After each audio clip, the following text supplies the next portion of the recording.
Welcome, Nasha McCrae, who is the Director of Parks and Recreation for the City of Greensboro. Good to see you. I wish it were in person, but I'm still happy to see your smiling face. The same here. It's good to see you.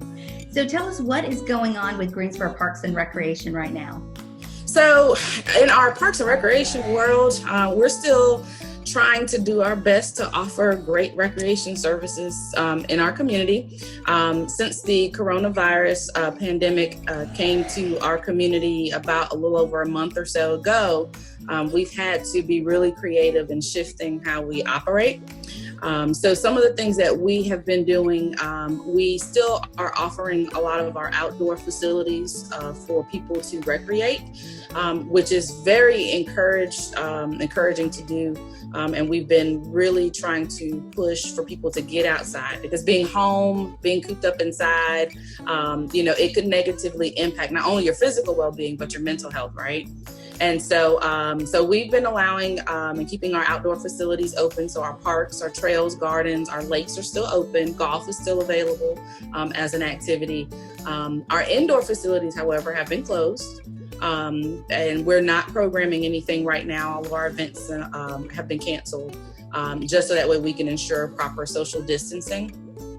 So we do still have some things that are available for people to enjoy. We've just had to be really creative in modifying how we operate. The one thing I will say is that even though the in-person programs have not been we haven't been offering those, we have been offering programs online. And so we're offering a lot of the things that you typically would get in person. So arts and craft, environmental education, some fitness demos, all of those things you can stream online on our Facebook page and our Instagram page. So we're really being really creative about how we can still reach people and bring recreation to them in the midst of trying to keep people safe. So that's pretty much what we've been doing now. I can tell you, as far as like the future, there's a big question mark, not just for us, but also for a lot of recreation agencies right now, trying to figure out what does the future of programming look like, especially going into summer camps and summer programming, which is our busiest season. What are some things that we're trying to figure out how to put in place to keep people safe if we do offer programs. I can tell you it's going to look a little bit different than what we typically do. So we're working through seeing what that could look like, some of our scenarios for what summer camp, what pools, what all those things may look like in the next month or so.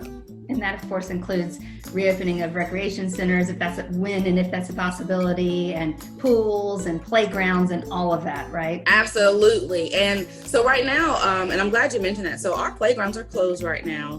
Basketball courts are closed, skate parks are closed. Really anything that would require close contact or touching of surfaces. We've closed that just as a precautionary measure, and we're asking people to avoid utilizing those type of facilities. Still going to the parks, kind of going out, getting fresh air, doing some solo recreation activity is good. And so we've encouraged people to do that and to be really responsible with social distancing when it comes to that. The CDC, in fact, just released some guidelines last week of how you can continue to social distance in parks, things that providers like us can message for the public to make sure people know how to be safe, and provided some guidance on, for keeping athletic facilities, pools, and things like that disinfected and clean. And so for us, thinking through, going forward, what does that look like in terms of our capacity? So for us, we started registration about 2 or 3 months ago. And so right now we're trying to figure out, does that look like opening, a full-blown summer camp the second week of June, which is when we typically would start? Does it look like we may push it back to July? Do we not have an in-person summer program at all? And try to do some creative things to help our participants recreate at home. So we have a lot of different options. We have a little bit of time. We're actually working through our network of some of our peer agencies across the state and in other places across our country, just to kind of get an idea of what they're seeing and what they're doing, to try to give some guidance and get some ideas generated there. But at the end of the day, we will take some guidance from our local, state, and federal officials, as well as public health, of how we can do that. As you can imagine, it'll be really tough to try to social distance, especially with organize programs, even athletic programs, because it's very hard to keep that distance, not to share equipment, things like that. So we're still trying to work through and forecast. It's a challenge, but it's a challenge that, in Parks and Rec, we're always ready to step up to it and figure out how we can best offer some recreation opportunities more than what we got now.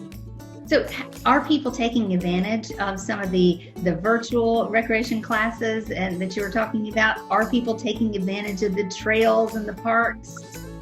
They are. So from the physical standpoint, our trails and greenways numbers are actually double what they normally would be this time of year. Not only just with this season, but also compared to where we were last year. And so in normal times, that's a great problem to have, right? We always want people to come out. But the biggest thing is making sure people do that safely. So we've really increased our signage and our messaging just to remind people of the social distancing, that 6 foot minimum distance, being respectful when people are passing, not congregating in groups when you're going out and about. Because at the end of the day, the whole premise is to stay at home, or we're under this executive order, is to stay at home. But if you do have to go outside, take short trips, get some sunlight, you can engage in some recreation activity, but we want you to stay home. But as far as the online programming, that has been extremely popular. We have a couple different things that we've tried these last few weeks. The City of Greensboro's Play at Home campaign, which includes not only Parks and Recreation, but the libraries, historical museum. There's lots of other departments that have engaged and put programs online for people to enjoy at home.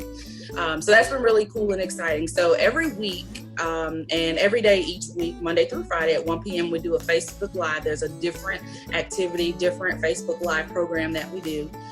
One, it helps all of our viewers to know who our staff are, but also different activities that we do include arts, it includes music, environmental education, fitness, different types of demos, lots of different curriculum and things like that. So that's been really exciting. And then we try to continue to message online about the safety. So if you are going out, making sure that you're being safe doing so, and we'll try to provide as much information about that as possible. I've been really impressed with all the different programming online. It's almost overwhelming because we're trying to figure out which one are we going to do. I don't want to miss this one or this live thing, but it actually has been a whole lot of fun for my family to do. Yeah, it's actually a lot of fun for staff because they get to be really creative and do some things that we typically would do face-to-face, and now you have a little bit of a broader audience. And so for us, being able to reach people that traditionally would not come physically into our facility to enjoy it has been really exciting to see, because then people are like, well, I didn't know Parks and Rec did that. And so that's been really neat. And then the other part is making sure that we're still connecting with people that we typically would spend a lot of time with. There's that disconnect there, especially with our active adults, making sure that we're checking in on them, providing programs for them to be able to enjoy at home, but also being able to share that information with some of their friends, some of their neighbors that can get introduced to Parks and Rec and what we have to offer. So it's been really, really interesting to be able to shift and pivot to use technology to our advantage, especially when you think a lot of times with Parks and Rec, it's more so getting outside versus, inside and not being stuck to a computer screen or a TV screen. So, but being able to have the best of both worlds has been really, really cool for us. It's an uncharted territory that I think we probably will see stick around for a long time. Yeah, that's a good thing. Speaking of staff, how are they doing? How many people are still working and kind of in what capacity for Parks and Recreation? Yeah, so we've actually have about half and half of our staff right now that are either doing a combination of working remotely. So you'll find most of our administrative staff, which is our internal behind the scenes things that keep our department going, they're working remotely. And then obviously our park staff, they can't do their job at home. And so they are actually reporting to work. With our facilities, indoor facilities closed, those staff are still reporting to work. They're still, putting together programs, doing some of their administrative functions as well. Overall, I believe staff is doing pretty good. All things considered, there's lots of gray areas and unknowns about what the future holds. But generally morale is pretty good. With us, in our field, we don't typically get that downtime to really think through not only like ourselves and how it's going to impact ourselves, because we're such an outward facing type department. And, health, wellness, the well-being of others is usually that priority. And for us, being of service to others is the priority for us. And so, our first inclination is trying to make sure that we are taking care of our community and making sure our community has what they need, particularly in terms of quality of life right now, recognizing this is such a huge adjustment for our community. There's so many things that we have been accustomed to enjoying, so many freedoms that we don't necessarily have right now. And so being one of the few opportunities for people to take advantage of, it gives our staff a sense of pride of being able to offer that, opportunity and that outlet, in a positive way. So our staff really have stepped up, not just in terms of the virtual programming. We've even converted one of our indoor facilities to a homeless shelter to help support some of our nonprofits in the community that are looking at taking care of the needs of our vulnerable populations. We've helped, distribute PPE. I mean, there's so many different things that we've stepped up to do that's just our nature as Parks and Rec professionals, to be there for those in our community. So overall, we rose to the challenge and we'll still continue to do so. But everyone is holding up pretty well. And how about you? Pretty good, actually, pretty good. This is totally new, uncharted territory. No one would ever say, we worked with natural disasters, we've worked through all different types of inclement weather, things like that. But a pandemic, that's a new one. But overall, doing pretty well. The staff honestly keeps me motivated, keeps me inspired. And then just looking at the bigger picture, like I said, of making sure that people understand we're here to support them as best as we can.